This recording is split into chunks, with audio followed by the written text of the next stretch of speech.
Many people have innate abilities that they were born with, such as the ability to have out-of-body experiences and psychic abilities.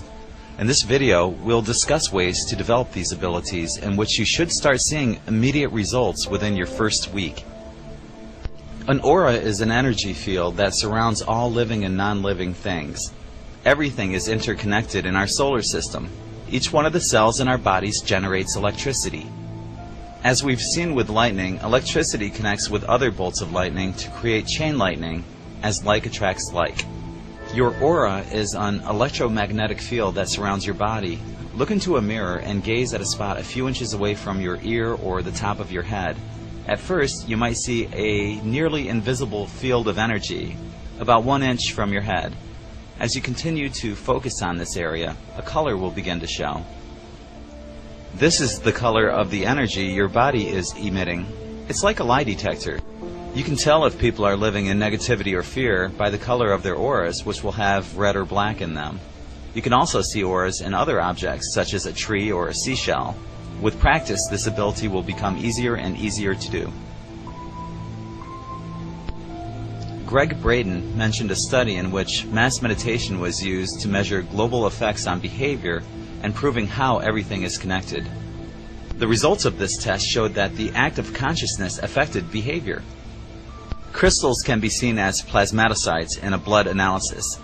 Fiber optics work on a thin crystal fiber technology that transmits information over thin lines of this material. ESP can be developed in a similar way by creating visual waves of energy and transmitting these waves to another person through thought, concentration, and visualization. In theory, our thoughts create the holograms for the images which are sent from one person to another. Here's how two people can work on telepathy.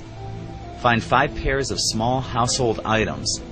Each person will sit back to back with one set of these items in front of them.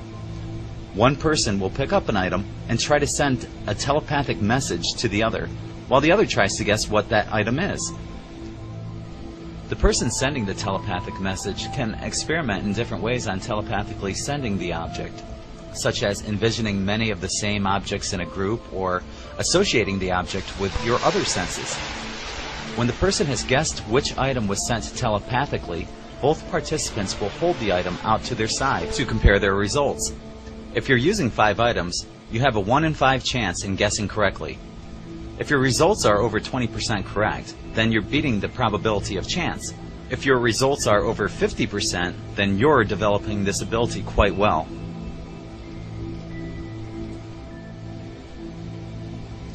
Each of us has a projective and receptive hand.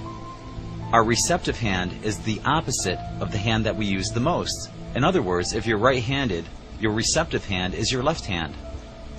Every color has a vibration. Red vibrates higher than black, so in this experiment, we'll be using playing cards.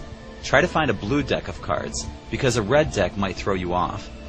As I mentioned, the color red vibrates at a higher frequency than black, so with your receptive hand, you'll be able to feel the color of the suit and how many there are of that particular suit. With practice, you'll eventually be able to guess the correct color and the number of hearts, clubs, spades, or diamonds with a much higher success rate versus chance. Here's what you do. Remove all of the face cards in a deck of playing cards, then shuffle the non-face cards. Lay one card face down. Place your receptive hand over the card and move it side to side and back and forth, trying to feel the presence of the heat in that hand. For example, a 10 of hearts will feel warmer than a 3 of hearts, because there are more red hearts and more color vibration.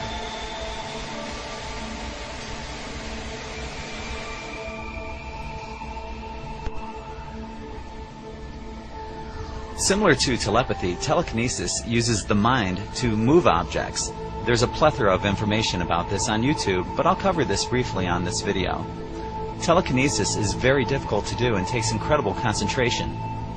When beginning to experiment with telekinesis, start out with small, lightweight objects. Expect to put a lot of time and effort before you begin to see results. Don't ever become frustrated if you don't receive immediate results. You have the ability to do so much more than what you've ever dreamed. Always try to push your perceived limits, and please remember, the only person who can hold you back is yourself.